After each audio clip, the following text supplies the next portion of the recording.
Hi friends, welcome to cine family 2. ప్రముఖ G Telugu ఛానల్లో ఒకప్పుడు బ్లాక్ బస్టర్ సీరియల్ అయిన కళ్యాణ వైభోగం సీరియల్ ప్రేక్షకులను విపరీతంగా ఆకట్టుకొని మంచి సక్సెస్ను అందుకుంది. ఈ సీరియల్ హీరోయిన్ సన్నీ, మేఘనా లోకేష్ తమ క్యారెక్టర్లో చాలా అద్భుతంగా నటించి సూపర్ అండ్ బెస్ట్ జోడీగా కూడా గుర్తింపు పొందారు. అయితే రీసెంట్గా ప్రేక్షకుల కోరిక మేరకు కళ్యాణ వైభోగం సీరియల్ మళ్ళీ టెలికాస్ట్ కాబోతోంది.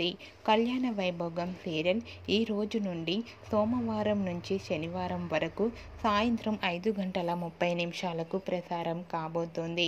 ఈ న్యూస్ తెలుసుకున్న వారంతా చాలా హ్యాపీగా ఫీల్ అవుతూ కామెంట్స్ పెడుతున్నారు. మీరు కూడా కళ్యాణ వైభోగం సీరియల్ ఫ్యాన్స్ అయితే కనుక ఈ సీరియల్ని మిస్ కాకుండా తప్పకుండా చూడండి. మీకు కూడా ఈ వీడియో నచ్చినట్లయితే మీ అభిప్రాయాన్ని మీ కామెంట్ రూపంలో తెలియజేస్తూ లైక్ చేయండి, షేర్ చేయండి. మరిన్ని ఇంట్రెస్టింగ్ అండ్ లేటెస్ట్ అప్డేట్స్ కోసం మా సినీ ఫ్యామిలీ 2 ఛానల్ని సబ్స్క్రైబ్ చేసుకోండి.